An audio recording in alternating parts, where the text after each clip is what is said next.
For latest updates and short audio clips, follow us on Instagram, Reading the Author.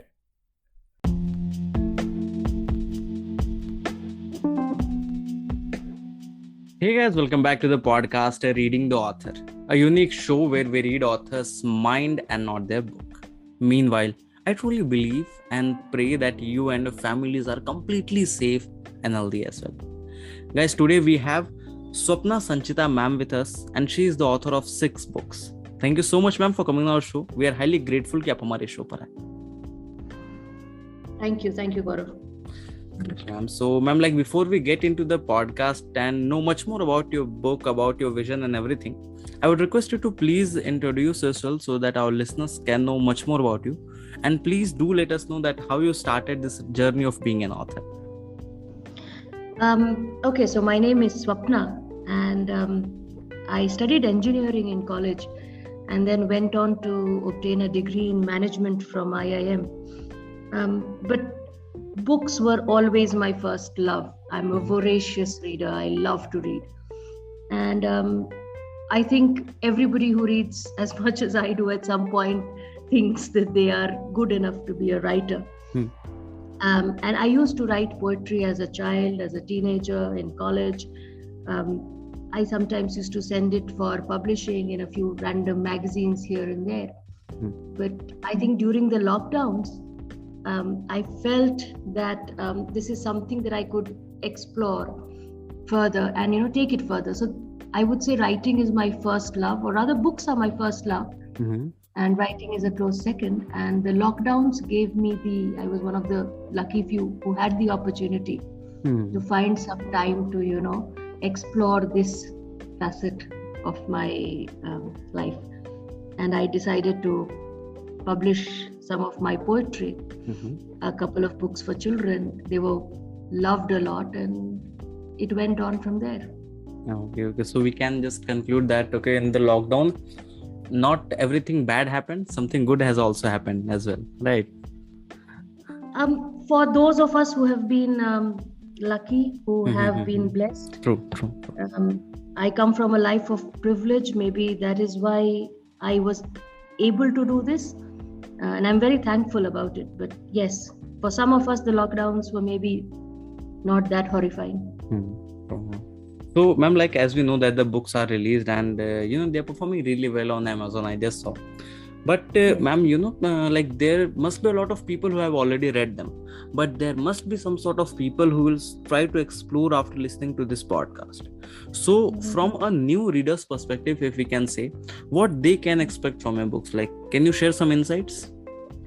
I write poetry. There is, if I would have to define it, I would call it cathartic, confessional to a degree, and it's about everyday things. So I believe as an author, as a poet rather, as a poet, what we do is we give voice to your thoughts. There are times in life that you don't know how to put a point across. There's something you want to say and you don't have the words for it. True. A poet gives those words. That's one of the roles of a poet. And if you like reading poetry, if you think that till date whatever you understand of poetry is very intellectual and it's too difficult or convoluted to read, then read my book. It's easy. It's an easy read. It's a collection of poems written from the heart. It's things that I feel about everyday things, about relationships, about friendships, about having a cup of tea or a coffee. So if you want to understand poetry in its most simple, most basic, and most beautiful, I mean, I am not being modest when I say this, but if you want to understand poetry in its most simplest form, this is the book for you. You should read Deswu. If you have children and you are looking for books for younger kids, books related to magic, books that take you into a land of fantasy, my children's books are like that. That's what they should be reading. So for people who don't know me, this is what my books are about. The children's books will transport you into a different world, and my poetry will give voice to your feelings. Okay, ma'am. So, ma'am, all like both of the topics which I have shared seems to be really interesting, but everything happens for a reason. So, basically, like, what's your inspiration behind writing on these topics? Like, you could have written something else. You could have chosen some different topics as well. Like I said, poetry is something that comes naturally to me. It's the way I make sense of the chaos in my mind, is how I would put it. So it was something very personal, and because of, a lot of friends used to keep saying that it's really nice and more people should be reading it. I, at one point in life, I decided to go ahead and put it out there for the world. So the poetry is personal. So when you ask me why I chose to write poetry, I don't know. I've always written poetry. Poetry has chosen you, right? Yeah, yeah, maybe. And when it comes to these stories for children, as a child, we used to go on these long car trips on summer holidays and winter vacations, etc. And I'm the eldest of 3 children, so I used to tell these silly tales about some tree on the road or something, some hill somewhere, to my younger brother and my younger sister. And now that all 3 of us have children of our own, I found myself going back to that and recounting silly tales again. And during the lockdowns, I sent a few of my stories to my sister and my brother for their children to listen to. I wrote it down and I sent it on WhatsApp messages. My sister sent it to some publishers, and one of them, Pablo, Panda, was accepted by a publisher in UK, United Kingdom. And so it was actually a very happy accident. And definitely. Then the children's books happened. Okay. So, ma'am, as we have talked about from the perspective of a new reader, now coming to those who have read all your books. So, what they can expect as of now? Do you want to try a bit on some other genres as well, or you want to stick to these? Basically, like, what's in the pipeline as of now? On a few, I would say, young adult books maybe, or grown-up books. I write short stories, and a couple have been published in a few anthologies.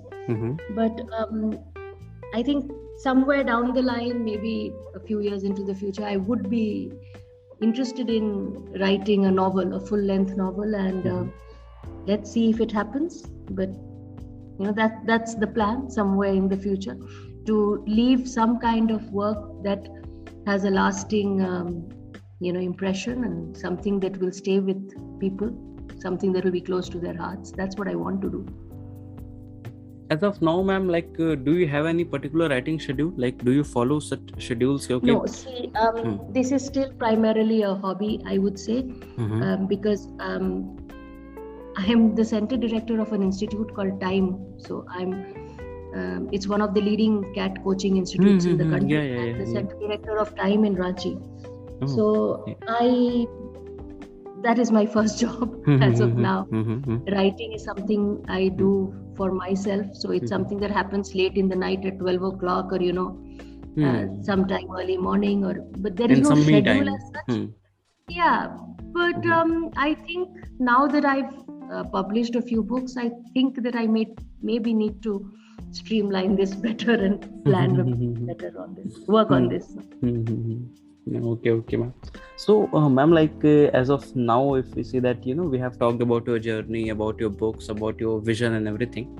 Now, if you come to your personal life, there must be a lot of moments in your life which you tag as the happiest moment of my life. So, can you share any single one of them with us? That would be really great.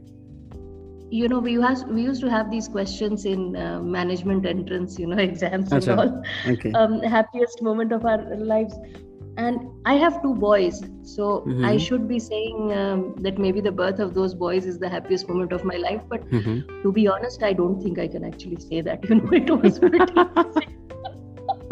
I don't know. Maybe I can't put my finger on what is the happiest moment of my life. But I'm in general a happy person. So, small and very silly things make me very happy. So maybe the first time I shared peanuts with my now husband, or some simple gesture somewhere makes me very happy. So I can't really put a finger on the happiest day of my life. Most of my days are in general happy. Okay, ma'am. And ma'am, I would like to mention that I have recorded almost around 130 plus episodes as of now of this podcast, and majority of the people like who have been on my show and their parents, they have concluded this as the happiest moment. Okay, the birth of my child was the happiest moment of my life. I know, that's why I'm saying I should have said that, I think. But if I'm being very honest, I'm not really sure whether that would be Okay, and I'm like, okay, now if you can just recall the time, like when you received the text, okay, tomorrow your book is about to get released. So at that time, what was going on in your mind? Like, were you excited, relaxed, were you stressed, or आपने कोई milestone set किया था कि okay मेरी book को इतना cell करना पड़ेगा, इतने लोग मुझे जानते हैं? नहीं, कुछ भी नहीं सोचा था. ये नहीं सोचा था कि कितने लोग पढ़ेंगे. मुझे इनफैक्ट बोला गया था जब मेरी जो पोएट्री की बुक पब्लिश हो रही थी, that was the first one two actually come out, and तो मुझे बोला गया था कि poetry books don't sell. So I was told कि अगर मतलब 10-15 बिक जाए तो बहुत है टाइप्स. फिर किसी ने बोला कि 100 नहीं बिकते. अच्छा. I was prepared for the worst, but then it was that didn't happen. It sold out really fast. It was one of the fastest selling poetry books with that particular publishing company that had published this one. And I think and I was very lucky to have most people appreciate it. I think I had just 1 or 2 negative feedbacks on Amazon or anywhere, which was very, very strange. Like, if you have more than 100 or 200 reviews in a few months, and only 1 or 2 people saying that maybe this could have been written better, then I think I was very, very lucky, and that it was so loved. So and you asked me, what I felt when it was releasing. I think as a person I'm very stoic. So I'm not the kind of person who gets very jumpy or very excited or very stressed about these things.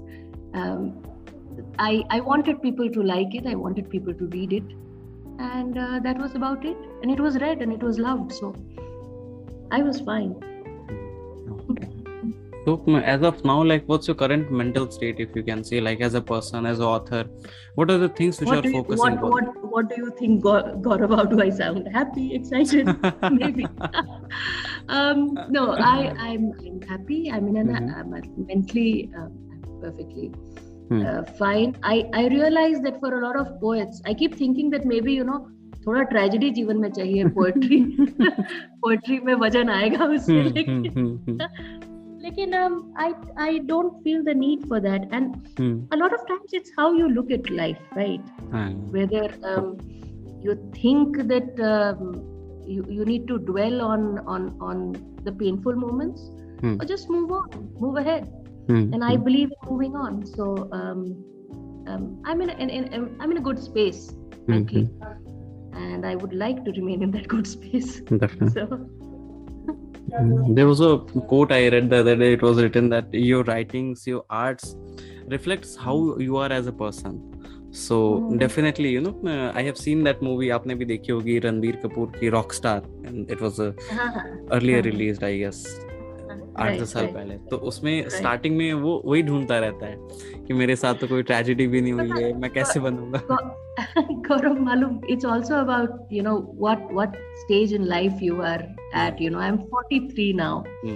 तो ये दर्द खोजने का काम ना आप 20 साल में करते हो. हाँ, things are quite stable now. At my age, you've lived life, you've seen the worst, you've seen the best.